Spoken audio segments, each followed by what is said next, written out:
buenas tardes. Estamos aquí en el programa Alternativa Legal y tenemos con nosotros a nuestro invitado, el doctor abogado Edgardo Quintanilla. Muy buenas tardes. ¿Cómo está, doctor? Muy buenas tardes. Es un placer estar aquí con ustedes. Muchas gracias por la invitación. Sí, hoy vamos a tocar el tema inmigración a través de los tiempos y vamos a comenzar de los tiempos pasados y lo que está ocurriendo actualmente, que es un apocalipsis, que lo que está pasando ahorita prácticamente en los temas de migración.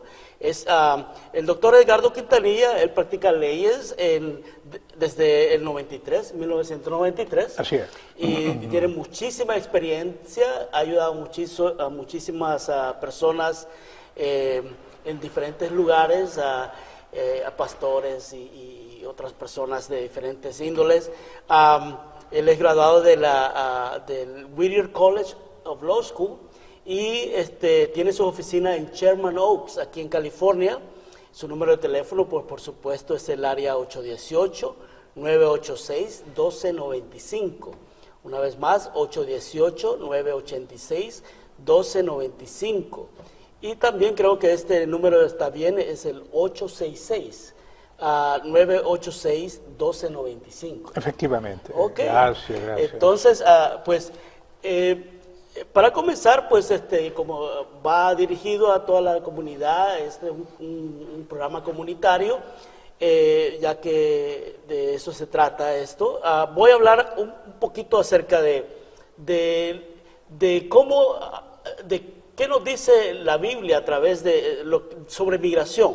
Una de las cosas importantes que habla la Biblia, por ejemplo, tenemos que no debemos de oprimir al extranjero. Yo estuve leyendo un artículo suyo donde mucha gente a veces esclaviza, unos filipinos, algo así, el tema que usted tocó. Sí. Y muchas veces, el extranjero viene, o sea, el inmigrante, hacia Estados Unidos y lo esclavizan.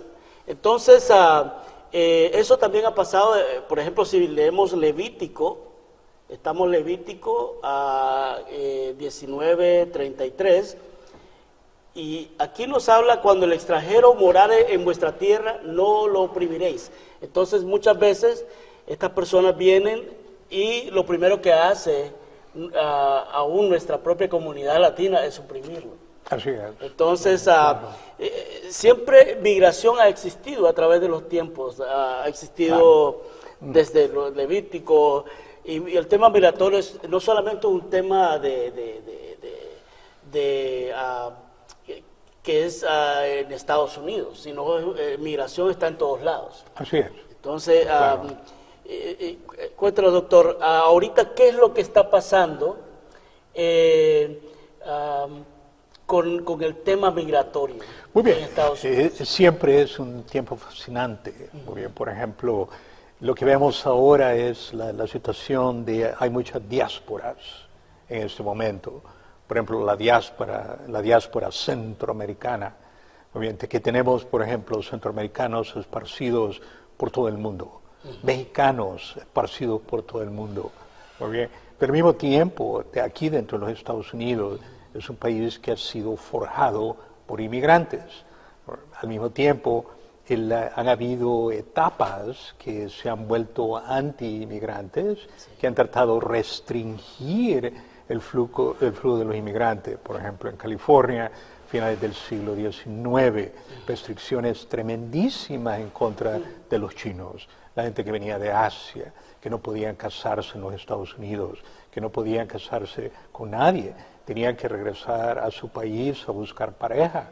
Y luego al venir acá, no podían fácilmente legalizar a sus esposas, tenían que esperar cierto tiempo.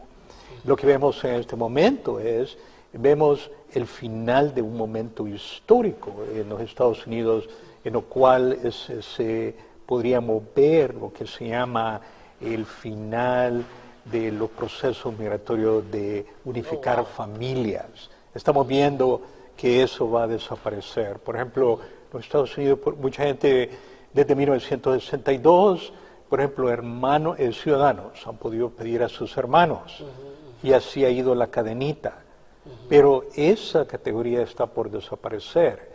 Entonces no solamente vemos movimiento de diásporas causados por problemas internos en los diferentes gobiernos de Centroamérica, sobre todo El Salvador, Guatemala, Honduras, o sea, guerras civiles, al mismo tiempo criminalidad, altos índices de criminalidad, aumento, gran flujo, influencia de grupos, digamos que son lo que podrían llamarse antigobierno, pero que buscan sobrevivir y que tienen mucho poder dentro de ciertas comunidades locales, o sea, como son las maras en El Salvador, Guatemala, Honduras, por ejemplo. Pero al mismo tiempo se mira en esos países el surgimiento a veces de cambios que se dan de personas que llegan a conocer a Cristo, se vuelven cristianos y tratan de reformarse, pero a veces eso no es suficiente para parar la violencia, porque son muy pocos los que hacen esa transformación. Sí, es interesante, porque a veces se conoce más la persecución política en nuestros países latinoamericanos, pero poco se toca el tema religioso.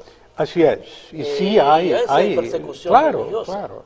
La cuestión es esta, digamos, de que si alguien, vamos a suponer, alguien lo vemos, por ejemplo, en las cortes migratorias en los Estados Unidos, por ejemplo, muchos cristianos que vienen huyendo de las maras. Entonces la pregunta que les hacen es, ¿de qué viene huyendo? Bueno, viene de las maras. Entonces, pero nunca ponen el contexto de la vida. Bueno, ¿por qué es que vengo huyendo? Es porque no puedo practicar mi religión en mi país, o sea, no puedo ir al templo, a la iglesia, no puedo caminar con una Biblia por la calle porque ya le caen, muy bien, y lo quieren forzar a asuntos delictivos, muy bien.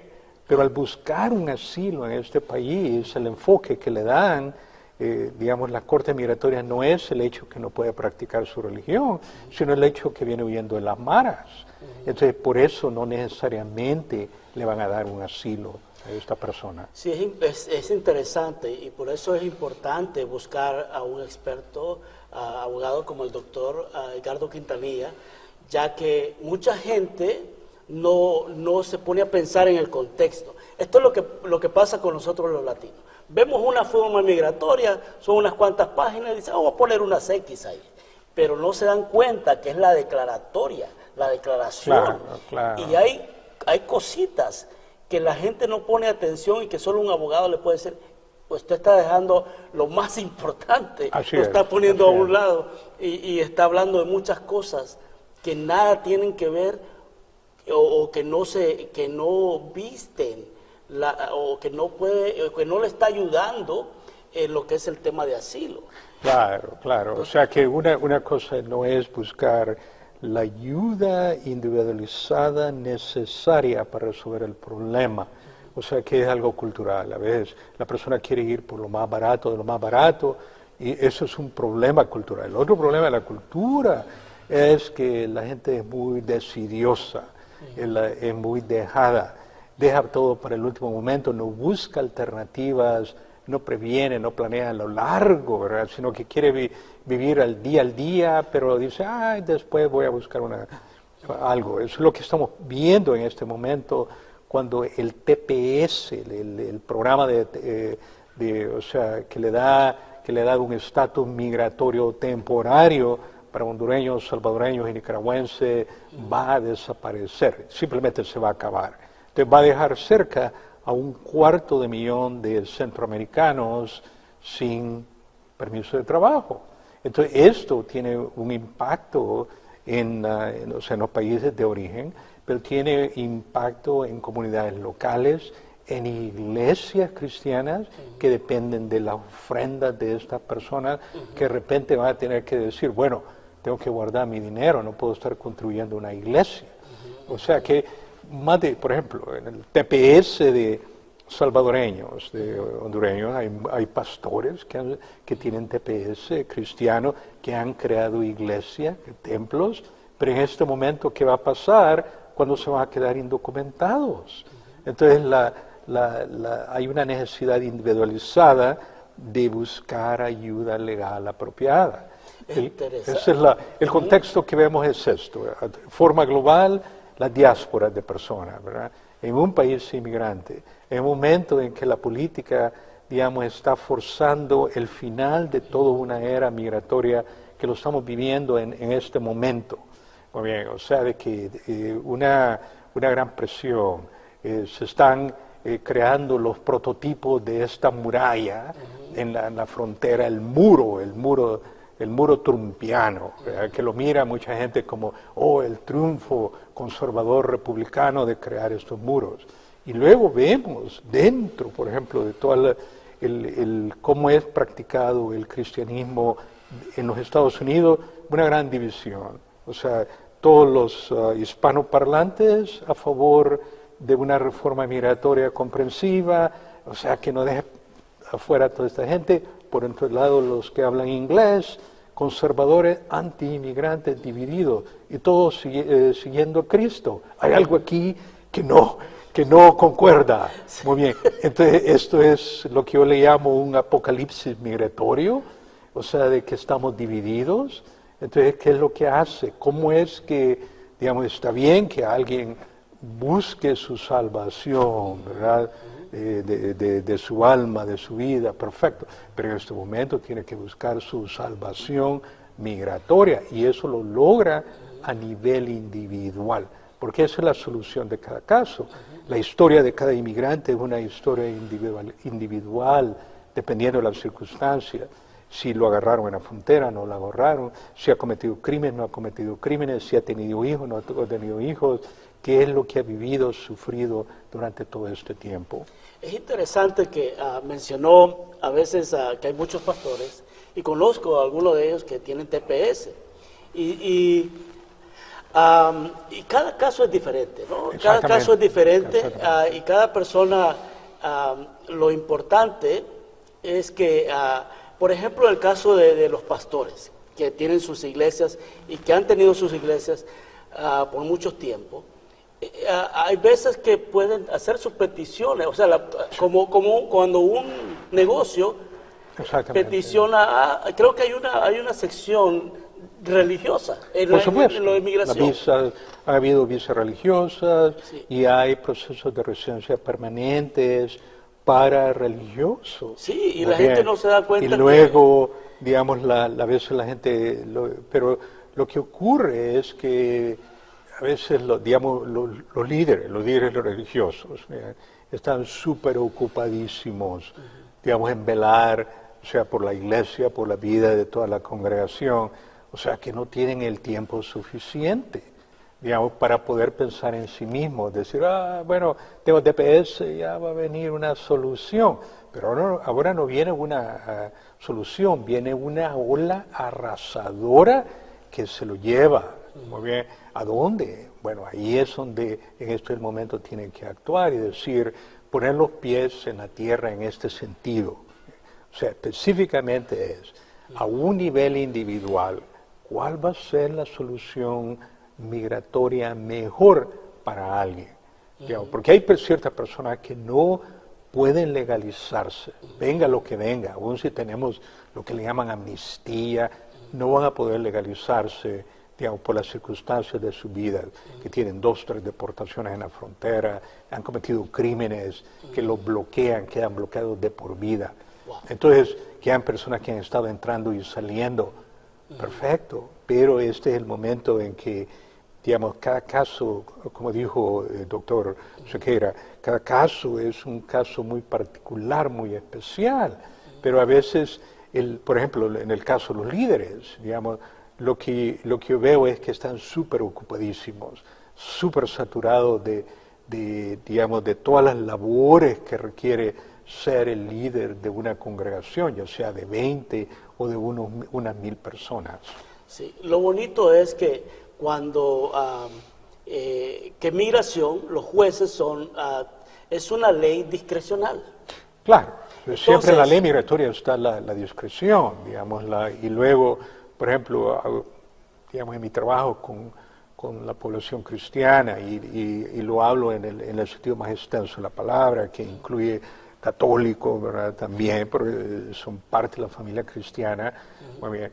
Pero algo que veo es que hay una gran diferencia, por ejemplo, entre, digamos, un cristiano que es responsable, es enfocado, muy bien, es agradecido, y lo más importante que hace la diferencia es que tiene una gran fe, muy bien, que sabe de que no un caso es extremadamente difícil y complejo, pero tiene esa fe que va a poder mover la montaña migratoria de hacer la diferencia en sus vidas.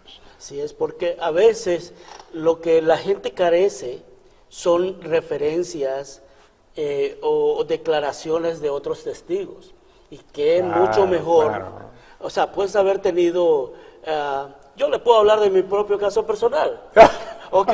Y, bueno, se va a confesar aquí con los televidentes. Es importante lo que es la fe. Miren lo que me pasó a mí. Yo igual tenía de asilo y etcétera, hace años. Ahora soy ciudadano, gracias a Dios, voy a poner ahí de una sola vez. Muy bien. Pero mi récord estaba súper mal, súper mal. Sí. ¿Por qué razón? Por cosas que pasan en el destino. Lo que pasó es que yo entré por Texas y y trasladaron mis papeles. Vine menor de 15 años, entonces me trasladaron los papeles a Miami, porque ahí tenía un familiar en Miami. Bueno. Pero lo que iba hacia Miami, el carro que me traía se desvió aquí, a California, y me quedé estancado en California. Entonces después pedí, caso migratorio en la Florida y su persona aquí en California. Entonces tenía ya un caso en Texas, que se abrió allá, fue trasladado a Florida, y yo en California. Entonces yo pedí que se trasladara de Florida para acá. Lo que pasó es que, confusión de migración, esto pasa, y voy a llegar al tema de la fe y voy a hacer cortito en esto. El caso está de que migración de Texas hizo una orden de deportación. Florida tenía los papeles bien, y California se estaba yendo por Florida. Entonces, como por 3 años estuve yendo a renovar cada año, ¿okay? Porque se renovaba cada año. Pero en una de esas, llegué con mi niño pequeño y me dijeron, no puedes traer al niño, déjalo allí, vas a entrar por la puerta. Entro a la puerta y en lo que estoy ahí delante de un oficial, en esta forma, dándole espalda hacia la puerta, de repente el oficial dice, bueno, estás deportado. Yo le digo, pero ¿por qué si vengo aquí a renovar y no he hecho nada malo? Sí. Cuando dijo esas palabras, inmediatamente sentí un golpe en la espalda, ¿ok? Pero otro oficial que me tiró para que yo me extendiera así en la mesa. Wow. Lo primero que se me ocurrió en la mente fue mi niño allá afuera, y solo lo traigo yo, y no llevaba a nadie. Entonces yo dije, yo me voy a salir de aquí. Y lo primero cuando me extendió así la mano el oficial, yo di vuelta acá y el oficial perdió el balance. Eso se llama battery. Contra un oficial federal. ¿Okay? Sí. No solamente pero no le habían dicho nada, sino que fue simplemente algo inesperado. No le explicaron, mire, está deportado, ¿sabe qué vamos a hacer? Lo vamos a detener y vamos a ver cómo le podemos dar la oportunidad para que y el caso está que se fue empeorando. ¿Okay? Entonces yo vengo, cuando él cae, yo tomo la oportunidad para salir corriendo de ahí. Pero lo que voy corriendo, hay un montón de pasillos. Estaba en el 12 edificio, creo que era, en Los Ángeles. ¿Okay? O era el 7, no recuerdo cuál era. El caso está que voy corriendo y salían como fútbol americano, oficiales por todos lados, tratándome de agarrar. Y al final 6 oficiales, ¿verdad?, me lograron tirar al suelo. Wow. ¿Sí? Entonces, o sea, que lo vieron como prófugo, que entonces quería huirse. Ya eran 3 cosas. Y lo peor del caso es que... Intento de fuga. Intento de fuga, no solamente golpeé a uno, sino que a 6 oficiales federales. Okay. Entonces el caso estaba horrible, ¿no? Y tenía la orden... Y eso que usted no era jugador de fútbol americano. Exacto. Y lo peor del caso es que... Tremendo. Aparte de eso, para poner, ¿verdad?, la cereza en el asunto, tenía una orden de deportación que me podían deportar inmediatamente. Así es. Inmediatamente. Claro. Mire cómo estaba mi caso. sí. Ok. Sí. Entonces, pues dice, no, pues te vamos a deportar porque ya está la orden, ya estás listo, estás esperando el bus. En lo que voy de salida, yo comencé a decir, pues están violentando mis derechos humanos, y comencé a citar leyes internacionales. Entonces, y que no iba a firmar nada hasta que viera el supervisor de ellos. Entonces, ellos se vieron en una encrucijada. Y entonces dijeron, ok, lo vamos a llevar al supervisor. Da la casualidad que en ese tiempo la supervisora, una señora morena, esposa de uno de los predicadores en canal del 40 del TVN, era la supervisora, no recuerdo su nombre, y me llevaron allí todo, ya la ropa toda rota y todo, y esposado. Y le conté la historia, esto es lo que está pasando, yo no entiendo, yo estoy casado con una ciudadana, etcétera, y la razón por qué hice esto fue por esto, la verdad. Entonces me dice, te voy a dejar ir. Ahí es donde la fe comienza a actuar. Claro, claro. Y mire, dice ciudadano. O sea, No, con tantos problemas, claro, ¿no? Claro, nunca había escuchado una historia así, porque Sí. o sea, es algo muy, podría decirse, muy fuera de serie. Sí. O sea, de que esto está fuera de los canales normales. Usualmente cuando alguien actúa así, la persona es golpeada, no le van a decir nada, le van a decir que se calle la boca, y lo van a llevar y decir, ya tú estás deportado. Sí. Tal vez digamos, sobre todo para el mexicano, o sea, con una deportación, esos casos son extremadamente difíciles Sí. de parar, pero en el caso suyo es básicamente la casualidad de que se va a topar con alguien que lo mira y dice, bueno, esta persona está haciendo la diferencia en su vida, es cristiano, está activo, y de repente hay alguna confusión. Sí, es esa fe que la que estaba hablando usted temprano. Tremendo, ¿verdad? tremendo. La fe mueve esa montaña de admiración.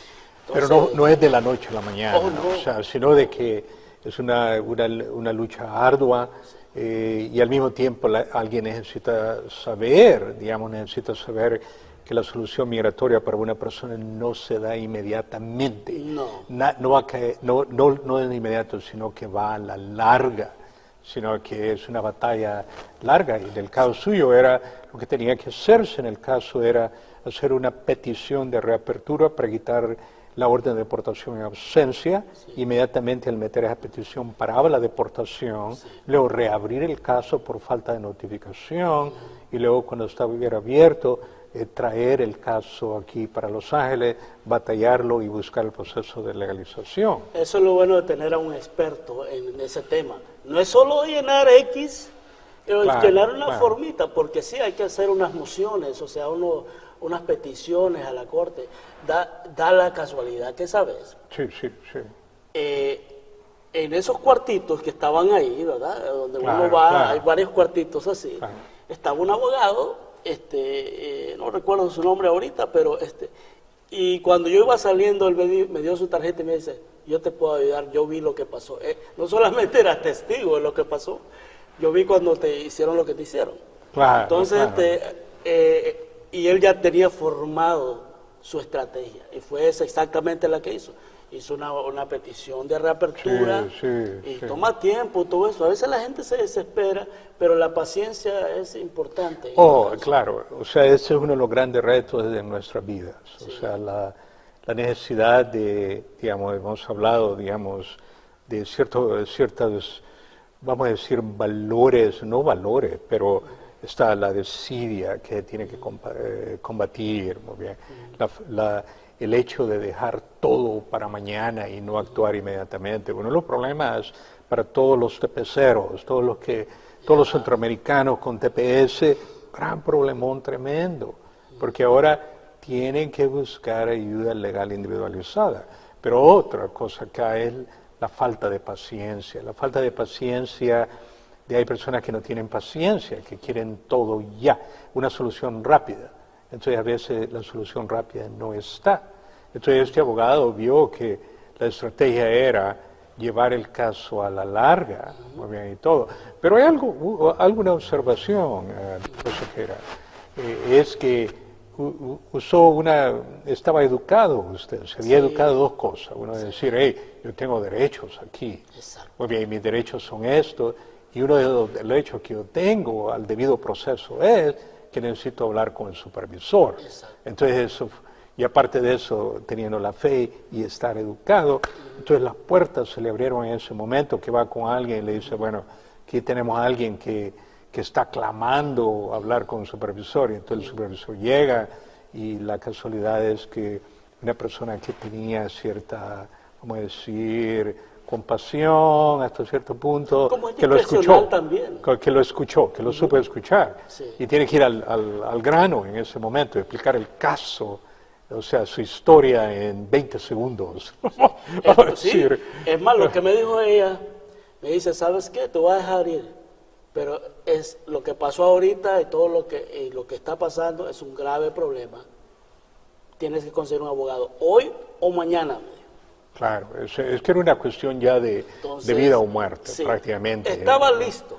Exactamente. Estaba completamente, ¿verdad? ¿Y qué pasó con el hijo, con su hijo? Entonces, cuando salí, yo estaba todavía, ¿verdad? Él no sabía lo que estaba pasando, porque lo que pasa es que uno entra al cuarto, ¿no? Ajá. Está todo el mundo aquí en la silla, y a uno lo pasan como que aquella puerta que está allá, ¿verdad? Lo pasan. Sí.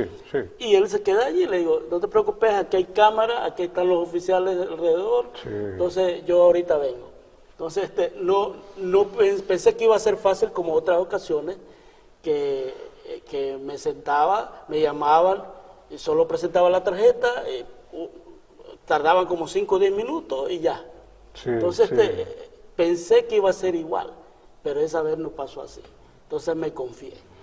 Pero lo importante es lo siguiente, que tiene que hablar con un experto, porque si usted no habla con un experto, si yo no hubiera tenido el conocimiento de mis derechos, Así es. si me hubiera dejado guiar por el ruido, porque ahora lo que ocurre no es la falta de información, ahora lo que ocurre es demasiada información. O sea, hay información, desinformación, contrainformación, o sea, información falsa, y luego de que por todos lados la gente está jalando y le dice que me dijeron esto, que tal persona dice esto. Entonces lo que le digo es, bueno, toda esta persona que puede estar dando su opinión está bien, pero lo que yo me gustaría ver de una persona es que busque una asesoría legal individualizada. Sí. Quiere decir que va a llamar a hacer una consulta. Vamos a hablar de todo el historial de la vida, el pasado, el presente, el futuro, todo el historial de esa persona. Muy bien, y es algo muy confidencial cuando se habla con un abogado. Hay veces que alguien llega en familia y no quiere contar todo porque viene ahí con los chismosos o las chismosas de la familia. Pueden ser cristianos, pueden ser gente de buena fe, pero son chismosos, que quieren saber todo, que están ahí, ¿verdad?, pelando la oreja para ver qué es lo que dice alguien. Entonces, ese es un problema. Digamos, a veces alguien tiene que contar qué es lo que pasó en su vida, qué es lo que ha ocurrido. Tal vez, por ejemplo, alguien dice, bueno, yo vine aquí a este país y me casé, y estoy casado aquí y estoy feliz. Pero yo tenía más de 10 años de que me había separado de mi primera esposa. Pero entonces yo ya estoy divorciado en mi país. O sea que vive esa leyenda, por ejemplo. Entonces tenemos un problema de que no hay matrimonios automáticos por separación en el país. Digamos, por ejemplo, hay países muy estrictos. Por ejemplo, un par de salvadoreños que se casan en su país, digamos, si uno de ellos va a los Estados Unidos, hace un divorcio en California, muy bien, entonces y luego se casa con ciudadano, la persona prácticamente tiene 2 matrimonios, un matrimonio en El Salvador y un segundo matrimonio en California. Bajo la ley migratoria de los Estados Unidos, reconoce el divorcio en California y reconoce el matrimonio en California, pero la ley salvadoreña no reconoce el divorcio de California. Muy bien, entonces ahí es un ejemplo de que alguien, digamos, legalmente puede llevar el caso suyo hasta que esa persona tal vez regrese a su país a pelear una herencia o a hacer trámites legales, ¡boom!, le va a salir que porque está casado, se ha casado 2 veces. Muy bien, ha complicado su vida. Eso, yo he conocido casos así, que es problema. Por eso, la palabra clave es individualizar. A veces la gente dice, ok, ¿cómo se puede decir? Asilo, y lo ponen en un cajón de asilo, mas no saben que el asilo tiene miles de formas de hacerse uno asilo político, asilo religioso, asilo, o sea, la verdad, de persecución y de diferentes cosas, pero la gente no sabe, solo piensa en, mi vecino y personas así, le dieron sus papeles, pero no saben la historia íntima de esa persona, por qué le dieron eso. Entonces, lo importante es que hablen con un experto en migración, ¿verdad? Tenemos aquí al doctor Edgardo Quintanilla, ¿verdad?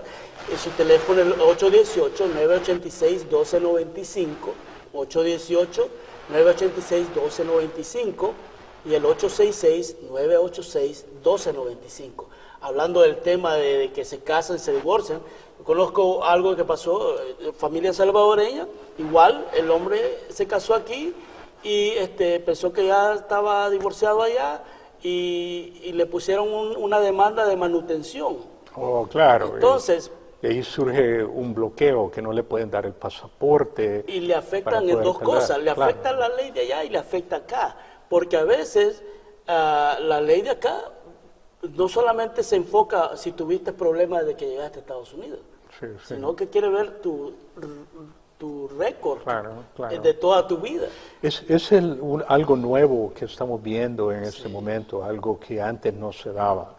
Por ejemplo, los gobiernos centroamericanos ahora empiezan a hacer un mayor uso de la tecnología que va a otro nivel. Si alguien ha tenido un arresto en su país, la persona puede ser acusada, enjuiciada, y luego de repente ser puesta como prófugo, y de repente ponen esa situación, lo suben al nivel de una orden de arresto, lo ponen en la lista de Interpol para que sea arrestado en cualquier país del mundo, y de repente la vida se le ha complicado a una persona. En los casos de manutención eso está surgiendo. La razón es que a nivel de tecnológico, por ejemplo, el Departamento de Seguridad Interna puede obtener la información del récord criminal, de información de detenciones que otra persona tiene en un país centroamericano, por ejemplo.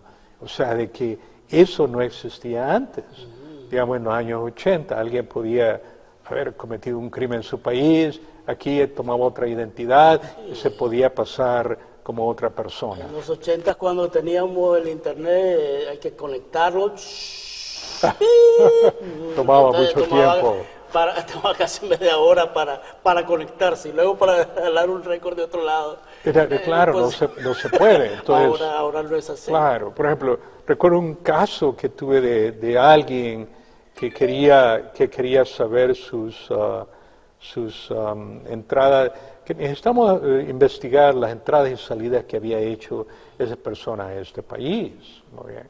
Entonces mandé a pedir todo ese récord migratorio, todas las entradas y salidas que había tenido, digamos, para poder buscar la legalización de esa persona. Pero en el proceso de investigación no solo salieron las entradas y salidas que esta persona había hecho en este país, sino todos los viajes que esta persona había hecho a otros países del mundo, de los cuales la esposa, vamos a decir la cónyuge, no sabía de ciertos de esos viajes. Oh, wow. Entonces se complica la vida de repente por la información, no sabía. Las personas se sorprendieron al descubrir que había mucho más información. Muy bien, porque este es el punto, digamos, que clave para poder buscar solucionar una situación migratoria, se tiene que hacer con la verdad. Digamos, no se puede andar contando mentiras. Y un abogado de la inmigratoria no está para mentir por nadie. Exacto. No puede mentir por nadie. Éticamente, profesionalmente no puede hacerlo. Y hay muchas personas que se ha complicado sus vidas, a veces cristianos, o sea, pueden tener vidas dignas en este momento, pero a veces han sido ovejas percudidas y súper percudidas en el pasado, que han bueno, han tomado otra identidad en el pasado, han obtenido beneficios migratorios con el nombre de otra persona y ahora tiene que arreglar todo eso. Sí. Bien. Ahí viene la complejidad del caso.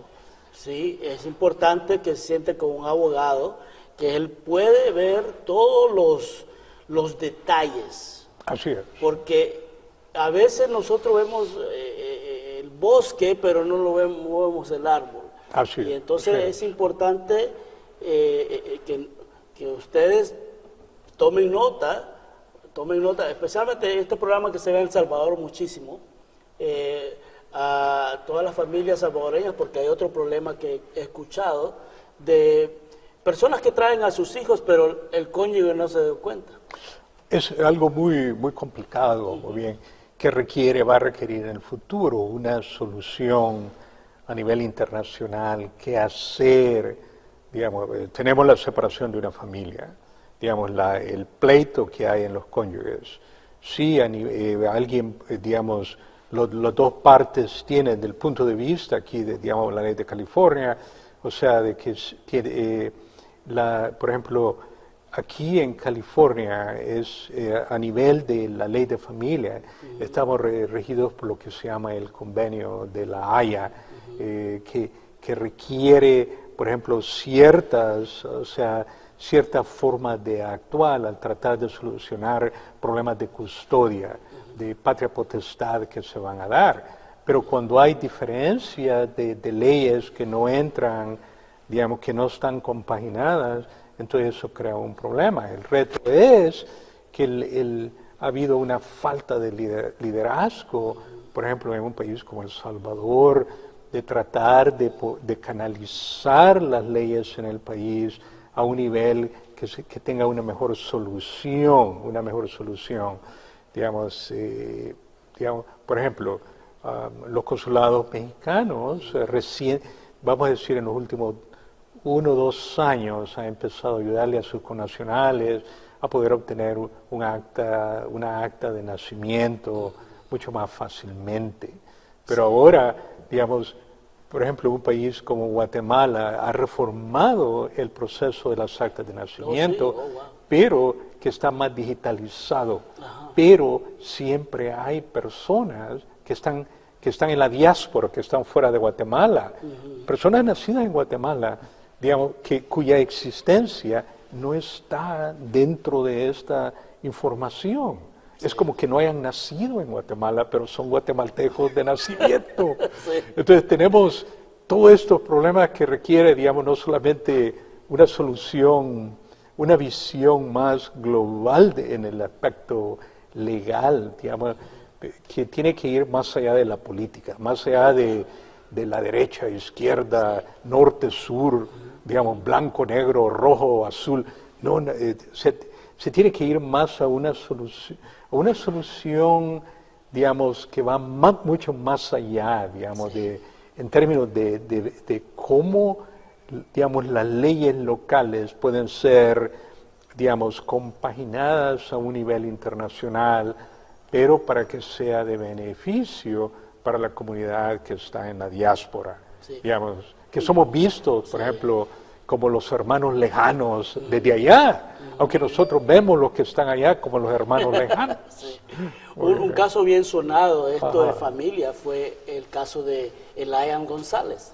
Oh, sí, el caso del cubanito. Del cubanito que se trajo aquí y pensaron que la política lo politizaron y todo, pero no hay, la ley está bien clara. El papá estaba en Cuba, el niño acá, la mamá murió en el camino.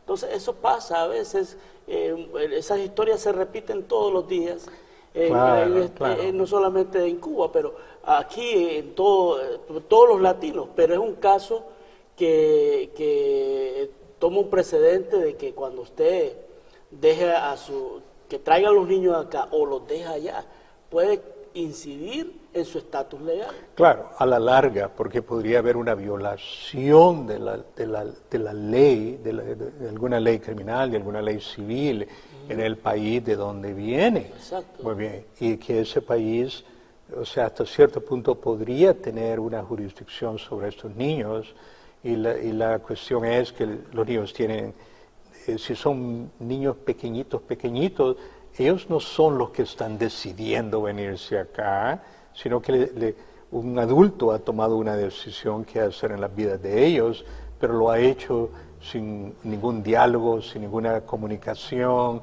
o a veces por miedo de que la otra pareja le impida que pueda salir del país huyendo de una mala relación o de una relación en que le están dando mala vida.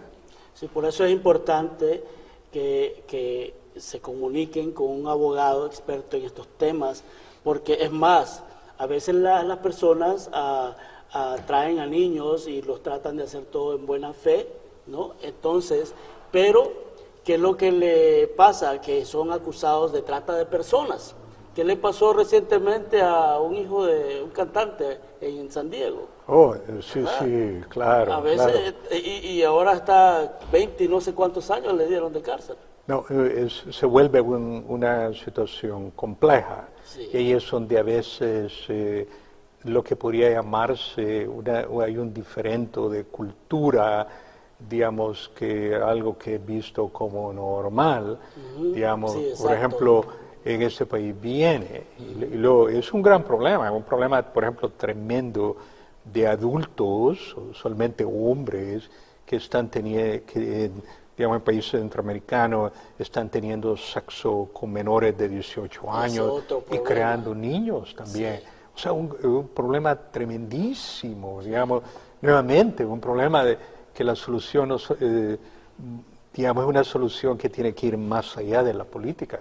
Sí. Pero cuando viene esta misma persona con la mentalidad de eso, oh, está bien tener relaciones, ese tipo de relación, cuando vienen a este país y quieren continuar algo así, de repente se topan que viene siendo un abuso sexual de menor, es un delito mayor aquí en California, y luego se crean y se complican sus vidas. Sí, hay personas que agarrando sus papeles,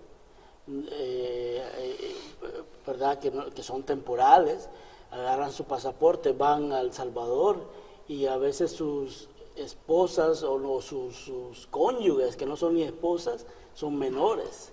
Y eso se vuelve otra vez. Necesita usted hablar con un experto. Es súper importante porque hay gente que solo se enfoca en llenar la formita y cree que ahí muere y que es fácil. ¿Para qué voy a pagar un abogado? Si Julana lo hizo sin abogado, mira, ahora es ciudadana. Entonces a veces ese es un problema que la gente se confunde. Entonces es importante hablar. Aquí el doctor Edgardo Quintanilla tiene sus oficinas en Whittier, aquí en Sherman Oaks, y su número de teléfono una vez más, 818-986-1295, 818-986-1295, y también el 866-986-1295. En los casos hablaba de los casos de pastores que tenían sus iglesias, o que tienen sus iglesias, las iglesias los pueden pedir, ¿no? Depende de las circunstancias. Digamos, por ejemplo, si alguien, digamos, nunca ha violado el estatus migratorio, digamos, entonces y que ha sabido mantener su estatus migratorio desde una entrada legal, entonces una iglesia podría hacer un proceso de una petición para esta persona individualizada, para hacer un trabajo temporario o para hacer un trabajo religioso a la larga, podría buscarle una residencia permanente. Muy bien, pero esa es la clave.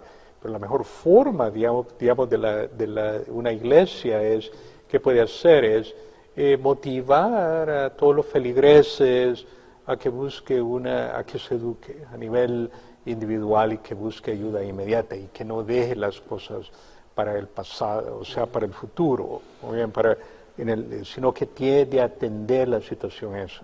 Y luego como iglesia tiene que ser un poquito más persistente en, digamos, buscar, en aliarse con otras iglesias para crear foros migratorios, digamos, y luego en que se puede haber tal vez una solución.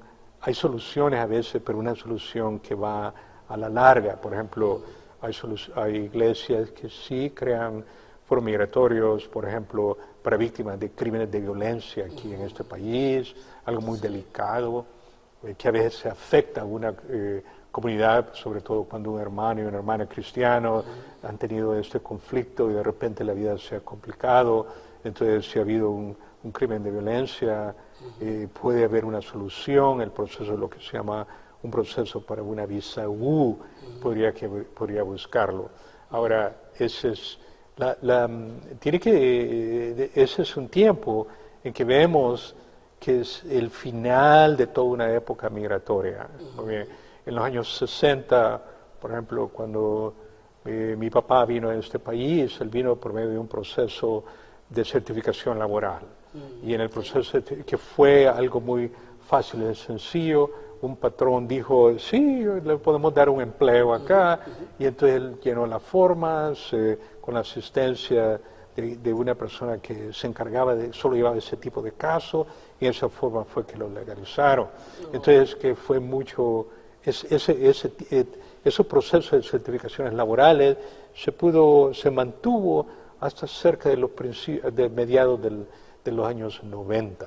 Ahí cuando hubo una gran reforma sobre los procesos de certificación laboral, cuando se inició lo que ahora se llama el proceso por la ley PERM, para poder, por medio de un patrón, poderse legalizar. Entonces, por ejemplo, muchas personas se beneficiaron por lo que se llama la 245I, quiere decir que fueron pedidos por un patrón o por un familiar antes o para el 30 de abril del año 2001. Entonces, todas esas personas que tuvieron esa petición, digamos, un patrón los puede pedir en este momento, porque tiene la protección de la 245I, entonces un patrón los podría pedir. Pero mucha gente tuvieron esa petición y están esperando, agarraron TPS, muy bien, están esperando, TPS termina, pero la certificación laboral, que podría tomar 2, 3, 4 años, nunca la iniciaron. ¿Podrá servir ese 245, por ejemplo, el patrón siendo la iglesia? Porque claro, ¿verdad? Claro, el patrón claro. siendo la iglesia y el pastor siendo el trabajador, porque es un trabajador. Sí. Podría ser eso, digamos, algo que tiene que ver es que, digamos, claro, puede hacerlo dependiendo de las circunstancias. O sea, a veces se tiene que tomar tiempo en ver la iglesia. O sea, de que si existe un compromiso entre, digamos, una mesa directiva de una iglesia hacia un ministro específicamente y su familia, un compromiso, entonces es de tomar el tiempo más específico para poder ver cuáles podrían ser todas las opciones migratorias que hay. Se tiene que ver el factor dinero, digamos, porque si ya estamos a la espera de un año para que pueda agarrar los papeles por medio de un hermano biológico, ciudadano, entonces no vale la pena que una iglesia invierta miles y miles de dólares en legalizar a alguien, iniciar ese proceso, ¿no? Es mejor esperar un año, pero ya se sabe por qué. Sí. En otras palabras, existen varias posibilidades, ¿verdad?, para arreglar. Sí. Lo importante es saber que pueden hacer paredes, lo que sea, paredes, muros, de hierro, lo que sea. El asunto es que las leyes son las leyes. Y las leyes son pasadas por el Congreso, y especialmente las migratorias. O sea, el presidente puede hablar todo lo que él quiera, pero el Congreso es el que lleva las cuestiones migratorias, ¿no? Así es. Entonces, claro. Ahora en estos 5 minutos que tenemos, que nos quedan, ¿qué mensaje le trae a la comunidad hispana? Por ejemplo, le puede decir las 10 cosas que puede hacer un hispano hoy en día. Muy bien. Antes que nada, tiene que no dormirse,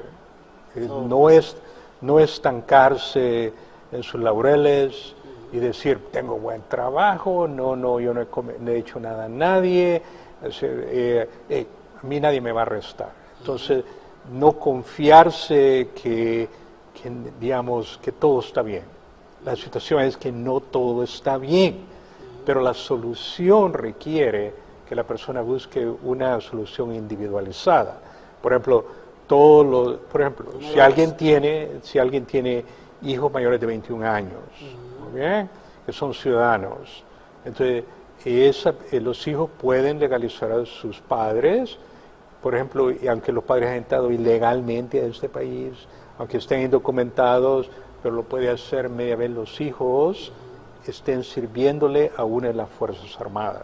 Oh, wow, okay. Muy bien, puede iniciar un proceso de legalizarlo, pero ¿qué es lo que ocurre? A veces tenemos una familia de unos 5 hijos y nadie quiere entrar al ejército, nadie quiere hacer el sacrificio por el papá o la mamá, que se ha desvelado por años y años, que ha dado miles de dinero y horas de trabajo, y ninguno de los hijos no dice, hey, me voy a echar un par de años allí en la Navy, en la naval, ¿verdad? No quieren hacerlo. Entonces ahí es donde los líderes religiosos tienen que venir y aconsejar a estos niños, a decir, hey, Padre nuestro, mira, tienes que orar y hacer cambiar, tienes que hacer una diferencia, haz un sacrificio. Este es un momento requiere mucho sacrificio. Sí. Hay quienes que pueden legalizarse ya, pero no tienen el dinero. Entonces tienen que exponer ese caso tal vez a una congregación y decir, bueno, yo puedo legalizarme, quiero seguirle ayudando a esta iglesia, pero ¿qué es la iglesia puede hacer? La iglesia tal vez podría ser lo que lo que en el país centroamericano le llaman la cabuda, muy bien, que quiere decir todo se reúne y pone el dinero. Todo pone el dinero, pero lo va a pagar, lo va a pagar. Sí. O sea, que va a haber una combinación, o sea, de que no van a dejar, no va a dejar que esta persona pierda la oportunidad porque le hace falta $2,500. Exacto. Digámosla. Entonces, no hay nada que impida a ninguna iglesia decir, bueno, vamos a hacer un festejo de recaudar fondos para esta persona específicamente. Nuestro negocio es salvar almas, pero queremos que nuestros feligreses estén felices también. Y luego no que vivan con la incertidumbre de que mañana no van a estar aquí, que va a hacer falta. Bien. Y eso ocurre, digamos, con personas que ya se establecen, se agarran sus papeles, ya se hacen ciudadanos, se olvidan del vecino que tal vez va a la misma iglesia, que tiene una necesidad más específica, que necesita unos dolaritos ahí, ¿verdad? Y en estos 2 minutos que nos quedan, ¿qué otro consejo? Bueno, el otro consejo que yo le doy es esto, que tiene que tener mucho cuidado con gente que no son abogados de la ley migratoria, o sea, gente que ponen sus negocios multiservicios y que le garantizan un resultado. Porque nadie puede garantizar nada. No. Digamos, lo que tenemos garantizado es que vamos a morir, ¿verdad? Nos hemos portado bien, ¿verdad? Vamos a morar con Dios, vamos a estar en Dios. Sí. Pero cuando alguien le promete algo, si yo te saco los papeles, te puedo ayudar, la gente ya se entusiasma, le lavan el cerebro, ya paga el dinero a gente que no es competente. Tiene que tener cuidado, tiene que cuidarse. Por eso les decía que tienen que ser con un experto, porque tiene que ver todos los detalles, en este minuto que nos queda, que todos los detalles habidos y por haber en la vida de esta persona. Recuerde, el doctor Edgardo Quintanilla, se puede contactar con él en el área 818-986-1295. Gracias. 818-986-1295. Muchísimas gracias, doctor, encantado. Realmente esta ha sido muchísima información. Realmente el tema migratorio es muy extenso. Lo vamos a tener aquí otra vez, hablando con más gusto, cosas, con gusto. Porque una hora no es suficiente para hablar de todas las cosas. Pero creo que agarraron cierto tipo de consejos que les puede ayudar y que pueden comunicarse pues con el doctor Quintanilla Ya lo saben, una vez más, 818-986-1295. Gracias. Que Dios me los bendiga a todos, que tengan un feliz día y pongan en oración el trabajo que hace el doctor Quintanilla. Gracias, gracias. Amén. Que Dios me los bendiga, muchas gracias. Muchas gracias. Muchas gracias.